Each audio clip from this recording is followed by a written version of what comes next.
And closer to home right here in Colorado, from Governor Jared Polis taking office, a dramatic legislative session and even a slew of recall attempts, 2019 made for a memorable year in Colorado politics. Here's Allison Zimmerman with a look back at some of those big moments.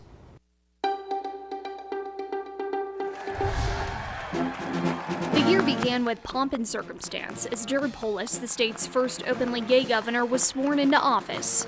I'm honored by this great responsibility, and I'm humbled by your trust. A full Democratic majority in the legislature provided an advantage for the governor as Democrats passed some controversial pieces of legislation, including the red flag law and oil and gas reform, plus a bill to give Colorado's electoral votes to the national popular vote. I think the first day we filed it, I was getting emails asking me, where do I sign? An initiative led by Monument Mayor Don Wilson and Mesa County Commissioner Rose Puglisi is working to repeal the National Popular Vote Compact, and you'll see that on your ballot in 2020.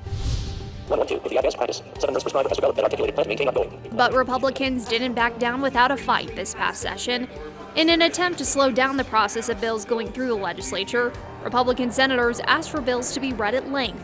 When the Senate nonpartisan staff ran the bill through a software to read it quickly, Republican senators filed a lawsuit and won. I do personally feel like these recalls have gone too far. After the session, a handful of state lawmakers faced what later became failed recall efforts. Governor Polis, Senate President Leroy Garcia, and El Paso County Senator Pete Lee were among the few. The only group to even turn in signatures was for Leroy Garcia.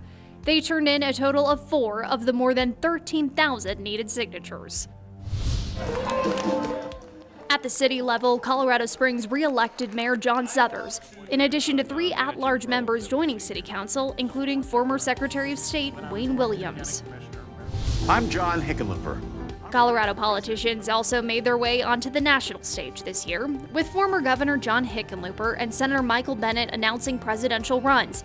Hickenlooper later dropped out of the race and instead will run against Senator Cory Gardner in 2020.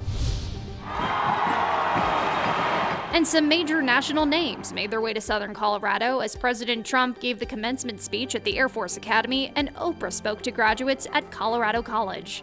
You get a book, you get a book, and everybody gets a book.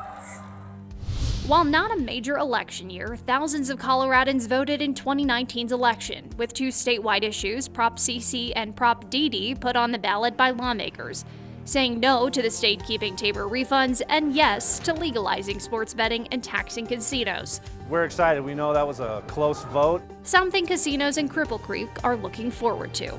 Many Republicans calling Prop CC's failure a win, but questions remain over funding needs for the state's schools and roads. 2020 sure to bring more debates up at the legislature, with an election year and Democrats still in control. As our Allison Zimmerman reporting, 2020 also likely to be an expensive year when it comes to election spending here in Colorado. Cory Gardner's Senate race set to be one of the higher profile Senate elections across the U.S. That, of course, in addition to the presidential race.